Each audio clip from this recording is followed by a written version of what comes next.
Francis has made these statements many times. It's impossible to take all of the statements he's made on the subject and simply explain them all away.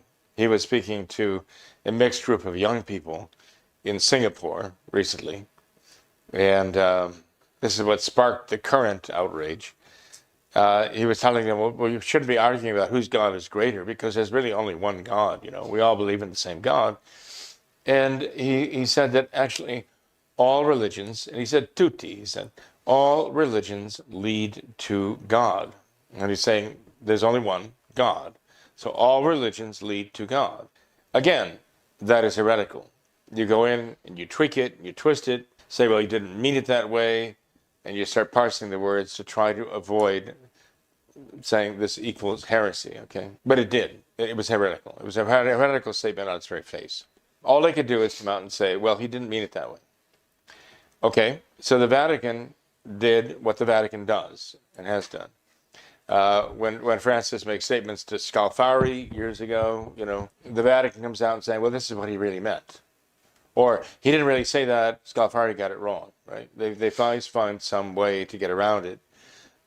When he said at Abu Dhabi, God wills the diversity of all religions, and they found again, say, well, God tolerates it, that's his resigned will, not his designed will, however they wanted to express it back then, to try to somehow bring it back within the realm of orthodox interpretation. They had to, again, reinterpret these words of Francis, that all religions lead to God. Francis was addressing Sikhs, he was addressing Muslims, he was addressing Christians of various stripes, he was addressing a number of other Hindus and so on. And his message to them was, well, you all worship the same God, and all of our religions all lead to the same God. So this is about as explicit and implicit denial of Christ and the essential need for our Lord Jesus Christ as you can get. Without saying that, well, yes, follow Christ, he will lead you to God. Follow Buddha, he will lead you to God. Follow Muhammad, he will lead you to God. So the Vatican then comes out with a new spin.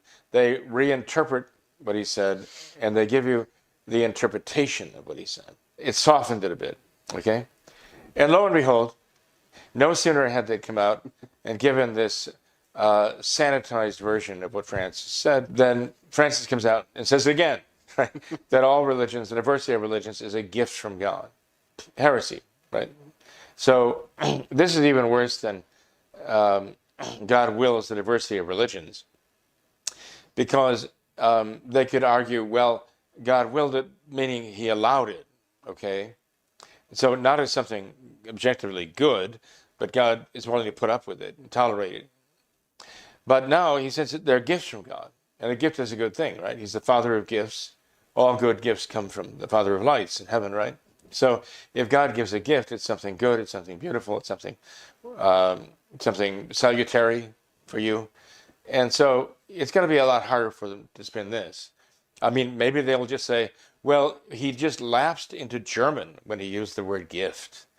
And in German, gift means poison. So that's what Francis really meant. It'll be interesting to see how they spin this one. But he says, in fact, that all these diversity of religions, a gift from God. So they're all good. They're all good things. The fact that some acknowledge Jesus Christ and that others deny him, that others say, if you say that Jesus Christ is the Son of God, we're going to cut your head off, that contradiction, it doesn't stop Francis from saying, but all of these religions, nonetheless, come from God. They're all gifts from God. The religion that Jesus Christ established, the Catholic religion, gift from God. The Mohammedan religion that says if you believe that Christ Jesus is the Son of God, that they're supposed to cut your head off, that comes from God too. The same God gives us both those religions.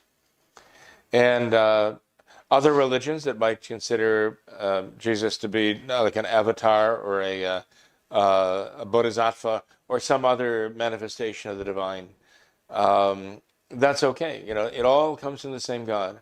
And so what this really is an attack on who God is. It's actually an attack on the very understanding of who God is and whom God has revealed himself to be. So we think, okay, well, if Francis is saying, and like other heretics, that you don't have to believe in Jesus Christ to be saved, you don't even have to believe in God to be saved, as he's indicated. I think he's come out and said it, really. An atheist can be saved just by being charitable, whatever that means. Then you are actually blaspheming God himself in attacking the very concept of who God is. Now, if I were to ask you who God is, what would you say? Who is God? God is the creator of heaven and earth and of all things. Okay, that's true. The Catechism says God is the supreme being, yeah. Right? Who made heaven and earth, created heaven and earth. But we use the expression supreme being because God himself has identified himself as the supreme being. I am who am, Yahweh. Okay, that's the name he gave to Moses. Right? I am who am, I exist. I am the supreme being. All that exists derives its being from me. I will it into existence because I am. Okay. Now, this God is the foundation of all truth. And all that is true must arise from him, must take its origins from him, because he is the truth. Jesus Christ said, I am the way and the truth and the life. Okay.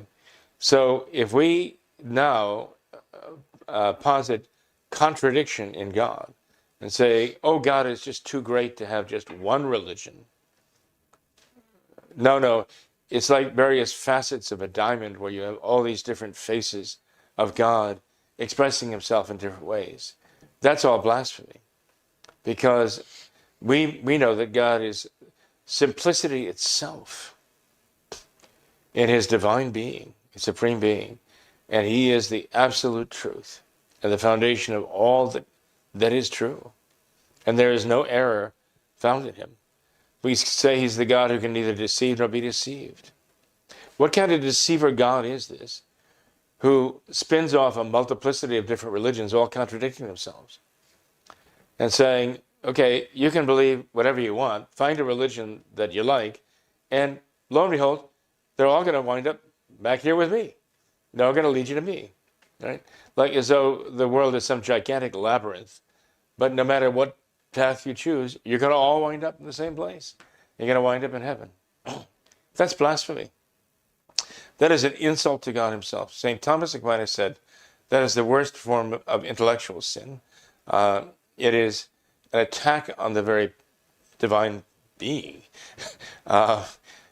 It's a lie, telling a lie about God. And a lie about God either attributes to him something that is bad, attributes some evil to him, saying something is that there is some evil in God, or it denies in him something that is good. Either way, it's a lie from God. And this is not only heresy, but it is blasphemy.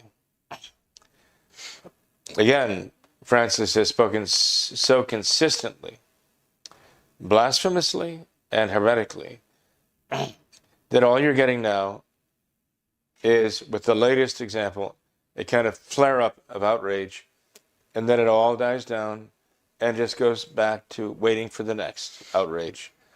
I mean, what happened to the outrage when he blesses the Pachamama idol in the garden of the Vatican Gardens? It just kind of blew over, right? When he set up the idols in the Carmelite church there, along the Via della Conciliazione, right? Santa Maria Transmartina. And that's where it was taken, remember that? And thrown in the Tiber River, right? Of course, there was outrage about all of that. The other side was outraged that they were thrown in the Tiber. People felt vindicated by that. The Catholics felt vindicated by it, you might say. But it all kind of blew over. But the worst of it is, not only did Francis do those things, but he actually had this idol set up at the podium, in front of the podium, during the entire Amazonian Synod. So that those who were meeting in that assembly and listening to the speakers during the Synod of the Amazon were facing this podium with the speaker, and right in front of it was this pagan idol. And even worse than that was that there was a shrine set up on the floor of St. Peter's Basilica in honor of Pachamama, this pagan goddess, this false god. And the shrine had various different representations of Pachamama, including snakes that were on the floor, all radiating inward toward the central idol. Yeah, snakes, serpents, right? Another symbol of Pachamama, the earth goddess, right on the floor of the St. Peter's Basilica. People are upset? Sure. But they got over it. They always do. And it goes on. And they're just waiting for the next one. Francis goes to Canada, takes part in the pagan ceremony, goes through the motions with the pagan shaman, summons the spirits from the four winds. Francis is going through the whole thing with them. You know, people are horrified, scandalized, disgusted by it. Yes. And then they move on.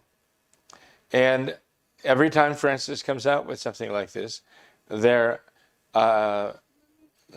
horrified anew, they're disgusted anew, right? They're scandalized anew by the thing. And then it just kind of goes away because they learn to accept it. Every time this happens, they get used to it. They're getting more and more accustomed to it. That this is what popes do.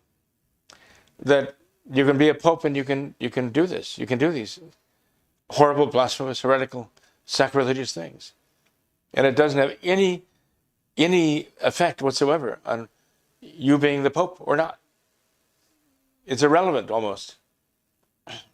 And they're destroying the very concept of the papacy. And that's what Francis is doing. The conservatives who still have the faith and realize this is wrong, they're being, as it were, should I say, they're becoming more and more accustomed to this thing. And that is the death of faith. That is the death of faith. They're being slowly turned into modernists, where they learn to accept these things.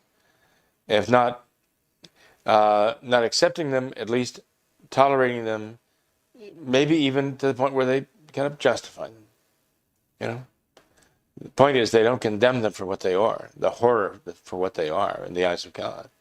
That, no, their sensus fidei, their sense of the faith, is being eroded away by all these things. And that's why we have this program, among other things. We're trying to prevent that. We're trying to encourage them and rally them to say, no, you cannot make peace with these things. You cannot tolerate these things. These things are intolerable. They would be intolerable in your son or your daughter. They'd be intolerable in your mother or your father. They'd be intolerable in your friends. They'd be intolerable in your parish priest. They are intolerable in the man you're calling Pope. They're intolerable. They are diametrically opposed to the faith. Now people are beginning to, there are some who are actually willing to venture forth, as it were, from the cave and take a good look at these things. Bishop Strickland, for example, erstwhile Bishop of Tyler, Texas, who was basically fired by Francis from that task because he said too many Catholic things. But Bishop Strickland has come out and said, look, to say this is heresy. This is heresy. Archbishop Vigano, you know who that is, Archbishop Vigano. He was the Novus Ordo bishop for many, many, many years, right? Now he repents of that, okay. But he has come out and said, this is apostasy. And that's actually more accurate than saying it's merely heresy. It actually is apostasy. But it is a denial of the very Catholic understanding of who God is. And Francis has plainly stated this time after time after time after time after time. And I hope that with many, many of these people, he's running out of excuses. I hope they're running out of excuses for him. And they're willing to face the fact that this man is not a Catholic. He doesn't have the Catholic faith. And there are very serious consequences to that.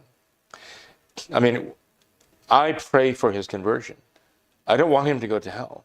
And I don't want him to take hundreds, thousands, millions of people with him. So I do pray for his conversion. But when you have to pray for someone's conversion, it's not because they have the faith. It's because they don't.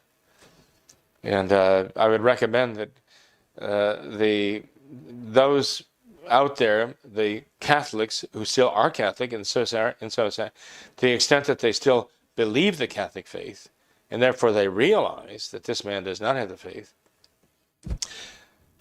I would ask them to join me in praying for his conversion, but praying also for the conversion of all those who are following him into the abyss, because that's where he's leading them.